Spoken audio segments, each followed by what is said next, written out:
मुझे सुधांशु त्रिवेदी का एक पुराना बयान याद आता है, मैंने संभाल के रखा हुआ है।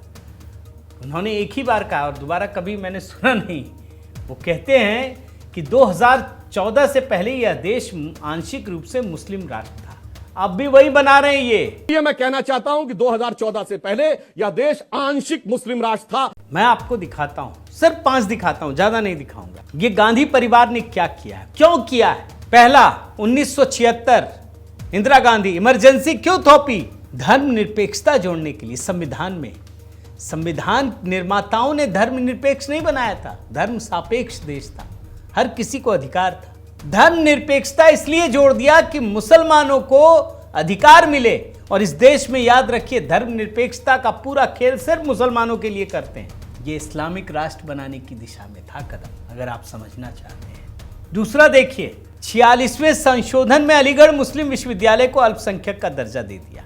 अगर ये धर्मनिरपेक्ष देश है तो धर्म के आधार पर सेंट्रल यूनिवर्सिटी कैसे बन सकता है? कोई हिंदू यूनिवर्सिटी है क्या जहां हिंदू धर्म के बारे में बताया जाता हो? नहीं है, कोई नहीं है।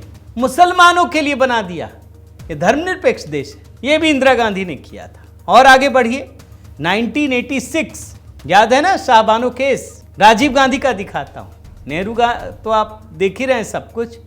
राजीव गांधी ने सारे फैसले को, सुप्रीम कोर्ट तक के फैसले को कुचलते हुए संविधान को बदल दिया, इसलिए कि जो कट्टरपंथी मुसलमान है उसको महिलाओं से अधिक अधिकार मिल जाए।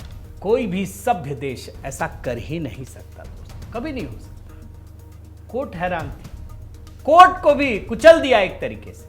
और आगे बढ़िए, नरसिम्हा राव, ये सारे कांग्रेसी। 1991 में वर्शिप एक्ट लाया गया, जानते हैं ना क्यों? ताकि मस्जिद सुरक्षित हो जाए।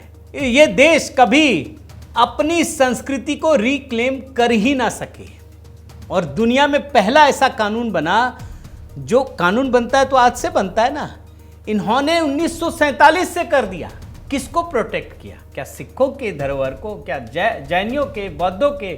सिर्फ मुसलमानों के। एक और आपको दिखा देता हूं भाई, एक ऐसा वक्फ बोर्ड जिसमें सिर्फ मुसलमान हो सकते हैं और किसी भी धर्म की जमीन हो, ना हिंदू को, ना सिख को, ना जैन को, ना ईसाई को, किसी को नहीं है, सिर्फ मुसलमानों को। कि वो जिस जमीन को चाहे, वो मंदिर हो, कोई गिरजाघर हो, कुछ हो, किसी को भी जहां हाथ रखेगा उसी का हो जाएगा। ऐसा कानून बना दिया। और वक्फ बोर्ड के खिलाफ आप सुप्रीम कोर्ट में भी नहीं जा सकते, ये सुनिश्चित कर दिया। संविधान को तहस नहस करके रख दिया।